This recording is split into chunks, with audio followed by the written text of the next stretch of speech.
आज की तेज भागती दुनिया में हम में से अधिकतर लोग निरंतर कुछ न कुछ खोज रहे हैं। ज्ञान, सफलता, शांति या जीवन का परम सत्य।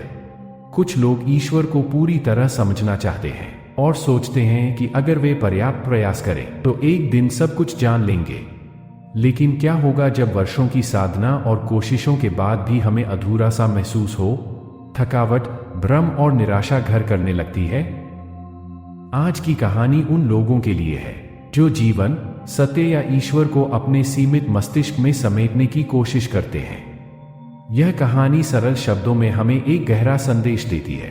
अनंत को समझने की जगह स्वयं को उसमें विलीन कर देना ही सच्चा ज्ञान है। यदि आप भी कभी जीवन में यह महसूस करते हैं कि आप सब कुछ समझ नहीं पा रहे हैं या बार बार सीमित सोच में उलझ जाते हैं, तो यह कहानी आपके सोचने का तरीका बदल सकती है।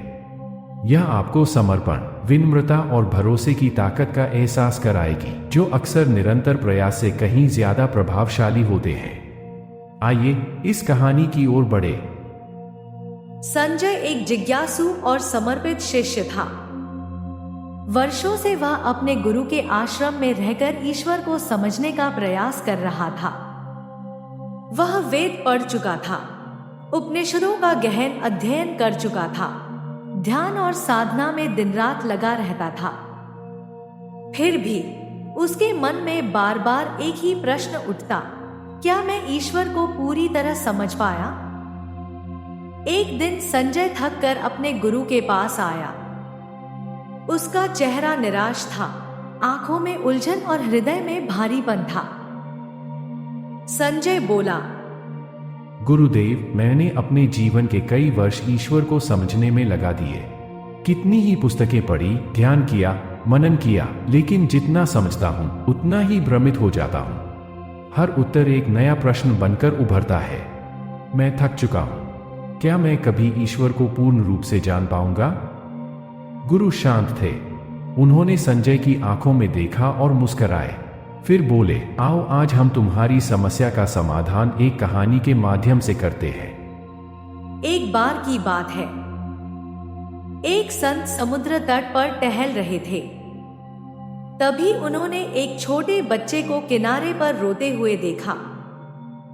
संत उसके पास गए और स्नेहपूर्वक बोले, बेटा, क्यों रो रहे हो? बच्चे ने अपने हाथ में रखा एक छोटा सा कटोरा दिखाते हुए कहा, मैं चाहता हूं कि इस प्याले में सारा समुद्र भर लूं, लेकिन यह समुद्र इसमें समाता ही नहीं है। यह सुनकर संत चौंक गए और अचानक रोने लगे। यह देख बच्चा बड़ा हैरान हुआ और बोला, बाबा, आप क्यों रो रहे हैं? संत ने उत्तर दिया, बेटा, जैसे तुम समुद्र को प्याले में भरना चाहते हो, वैसे ही मैं इस छोटे से मन में ईश्वर की सारी रचना का ज्ञान भर लेना चाहता हूं। अभी तुम्हें देखकर मुझे एहसास हुआ कि जैसे समुद्र प्याले में नहीं समा सकता, वैसे ही यह संसार का ज्ञान मेरे छोटे से मन में नहीं समा सकता। यह सुनकर बच्चा मुस्कुराया और बोला, अगर समुद्र मेरे प्याले में नहीं समा सकता तो मेरा प्याला तो समुद्र में समा सकता है। यह सुनकर संत बच्चे के चरणों में गिर पड़े और बोले, बेटा, तुमने तो महान बात कह दी। फिर संत ने आकाश की ओर देखा और कहा, हे प्रभु, मैं आपके समस्त ज्ञान को तो नहीं समेट सकता, लेकिन मैं स्वयं आप में समा सकता हूं, आपसे एक हो सकता हूं। यह कहानी सुनते ही संजय की आंखें भर आईं। वह समझ चुका था कि ईश्वर को समझने से ज्यादा जरूरी है अपने अहं को मिटाकर स्वयं को ईश्वर में समर्पित कर देना।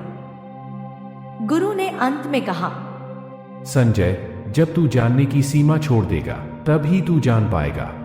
तू ईश्वर को नहीं समझ सकता, लेकिन तू ईश्वर में समा सकता है।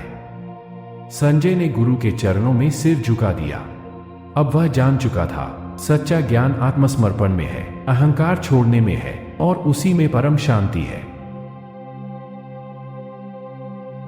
प्रियजनों, आशा है आपको आज की चर्चा पसंद आई होगी।